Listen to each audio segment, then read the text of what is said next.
jadi kalau Mpox itu sendiri sebenarnya merupakan salah satu jenis penyakit infeksi ya. Dan ya virus ini sih memang menular dan menyebar semakin banyak gitu.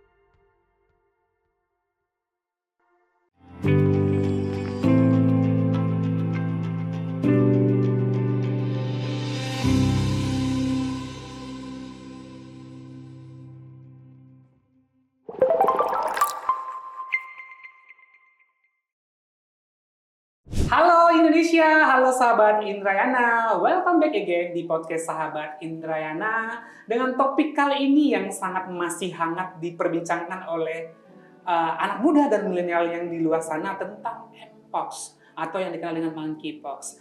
Tentunya kita kedatangan narasumber yang luar biasa yaitu dokter penerbangan kita. Halo dok.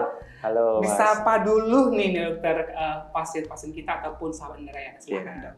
Halo sahabat Indrajana, ketemu saya lagi dengan Dr. Ardhito Budijono, spesialis kedokteran penerbangan. Nah, Dr. Ardhito nih, kita bahas topik yang masih hangat nih dok di sosial media, bahkan beberapa komunitas membicarakan ini bahaya nggak sih, cara penularannya seperti apa dan penanganannya seperti apa. Nah, dari data nih dok ya, dari Kementerian Kesehatan Kemenkes RI, kasusnya terbesar di DKI Jakarta sebanyak 59 kasus terkonfirmasi, di Jawa Barat sebanyak 13 kasus, di Banten sebanyak 9 kasus, dan masih banyak lagi kasus-kasus yang terkonfirmasi di daerah-daerah lainnya. Ini lumayan dok ya, banyak kasusnya dan selagi hangat dibicarakan. Ngomong-ngomong tentang monkeypox atau Mpox ini dok, ini penyakit apa sih dok? Oke. Baik, jadi kalau Mpox itu sendiri sebenarnya merupakan salah satu jenis penyakit infeksi ya. Karena dia disebabkan oleh penyebabnya virus Mpox atau monkeypox sebutannya. Dan ya virus ini sih memang seperti mikroorganisme pada umumnya, di mana dia kan bisa menyebar, bisa bertransmisi, bisa menular antar orang dan juga dari hewan ke manusia juga gitu. Oke, berarti memang penyebarannya lebih luas ya dok ya, dari manusia ke manusia, dari hewan ke manusia. Jadi sebenarnya sangat berbahaya dok ya dari segi penularan ya dokter ya. Nah berikutnya bicara tentang gejalanya dok. Gejalanya seperti apa sih dok, gejala Mpox ini? Oke, jadi kalau untuk Mpox ini pada dasarnya untuk awalnya dia seperti gejala infeksi saluran pernafasan umum. Jadi mungkin pada saat onset-onset awal muncul gejala seperti sakit tenggorokan, demam-demam ringan, kemudian ada batuk pilek, kemudian ada badan terasa lemah, lelah, gampang capai. Kemudian seiring berjalannya waktu, setelah beberapa hari onset, kemudian nanti akan muncul tanda-tanda khasnya, di mana tanda-tanda khasnya adalah muncul ruam pada kulit. Ya, ruam pada kulitnya itu bisa bervariasi untuk stagingnya nanti. Jadi pada awalnya mungkin bisa hanya tampak merah-merah, tapi makin lama bisa jadi warna hitam, bahkan ada yang seperti bentuk cekungan gitu. Jadi memang gejalanya ada khasnya juga dok ya, seperti yang dokter sebutkan tadi, ada memang gejala pernapasannya, ada juga memang masalah ruang juga yang memang dia macam-macam seperti ada cekungan dan lain-lain. Nah ngomong-ngomong nih dok, ini pertanyaan yang di luar sana nih, Mpox ini bisa menyebabkan sakit berat nggak sih dok, atau bisa menyebabkan bahkan kematian nggak sih dok? Oke.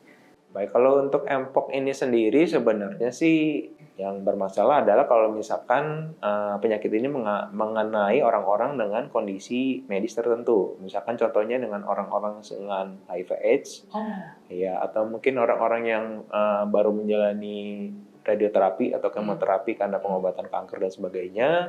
Lalu mungkin orang-orang pada geriatri yang punya penyakit-penyakit metabolik seperti diabetes ataupun ada gangguan yang lainnya. Nah, itu mereka bisa menyebabkan komplikasi yang lebih berat.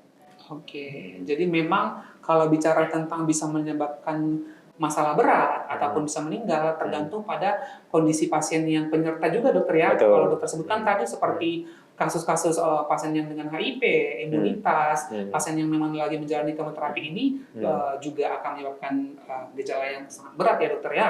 Nah berikutnya lah dok, kita bicara tentang tadi penyebab. Dokter tadi sebutkan di awal bahwa penyebabnya juga penularannya bisa dari ke orang, dari juga dari hewan ke orang. Nah kita bahas satu persatu nih dok. Dan gimana nih dok penularan antara dari orang ke orang ini dok? Oke. Baik, jadi kalau untuk penularannya sebenarnya sih pada awalnya ya dasarnya ini virus dia menyebar karena ada paparan hewan ke manusia. Mungkin contohnya pada hewan mamalia kecil-kecil ya yang kayak mungkin hewan-hewan yang pengerat, tikus dan sebagainya. Nah itu menimbulkan luka pada kulit orang tersebut dan kemudian dia menyebabkan infeksi.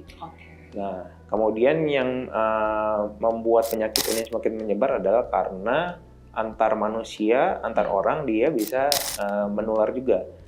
Menularnya itu bisa lewat kontak mukosa ataupun kena cairan tubuh dari orang-orang yang mengalami penyakit mpox sebelumnya.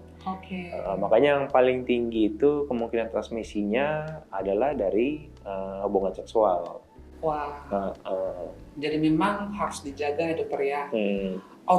Berikutnya dok bicara tentang penyebab. Pasti bicara tentang siapa sih yang berisiko terkena mpox ini dok. Silakan. Yang beresiko untuk mengalami mpox ini sebenarnya semua orang bisa terkena ya. Mulai dari anak-anak bahkan sampai kaum lansia, geriatri semua bisa terkena. Cuma yang paling beresiko memang betul yang pertama adalah orang-orang yang tadi mengalami kondisi daya imunnya menurun. Karena ada faktor-faktor tertentu. Kemudian juga mungkin pada orang-orang yang melakukan hubungan seks bebas terutama itu biasanya ada resiko juga untuk mengalami kondisi seperti ini. Lalu para teman-teman tenaga kesehatan yang mengerjakan di laboratorium ini juga termasuk orang-orang yang beresiko. Betul. Berarti memang untuk risikonya semua orang bisa terkena dokter ya. Tapi memang ada beberapa teman-teman kita yang sangat beresiko tinggi ya, seperti yang dokter sebutkan tadi ya dokter ya. Nah berikutnya dok, jika memiliki gejala mpox ini, apa yang kita lakukan? Baik, jadi kalau misalkan untuk orang-orang yang mengalami gejala-gejala pada awalnya untuk batuk pilek, kemudian kondisi-kondisi umum infeksi, biasanya mereka akan memberikan pengobatan dulu pada awalnya. Kemudian untuk selanjutnya, kalau misalkan memang sudah ada muncul gejala-gejala seperti ada ruam, kemudian ruamnya mulai mencurigakan karena dia nampak seperti cacar, meskipun belum tentu apakah itu mpox atau cacar biasa ya. Nah itu sebaiknya segera ke fasilitas kesehatan terdekat, lalu dilakukan pemeriksaan pada darahnya. Nanti kita akan melakukan pemeriksaan darah di laboratorium. Di sana kita bisa cek apakah orang ini memang sedang terinfeksi mpox atau penyakit lain. Gitu. Nah, jika memang sudah terinfeksi dok, apa yang dilakukan supaya kita tidak menginfeksi orang lain? Bagaimana? Kalau misalkan sudah terinfeksi, kita harus membatasi kontak dengan lingkungan luar. Karena selama masih fase infeksius, yaitu sekitar 2-4 minggu, itu dia bisa menyebar kalau misalkan cairan tubuhnya mengenai orang lain. Makanya kalau misalkan orang sudah terkena, sebaiknya dia jaga kontak dengan orang lain dulu, kemudian gunakan barang pribadi sendiri, jadi seperti handuk jangan menggunakan punya orang lain, kemudian untuk alat-alat makan dan alat minum itu juga harus untuk ini sendiri. Gitu. Berarti memang ada tipsnya dokter ya, sehingga tidak juga memperparah ataupun menginfeksi orang lain, begitu ya dokter ya. Bicara tentang mpox ini merupakan yang bisa ditularkan dokter.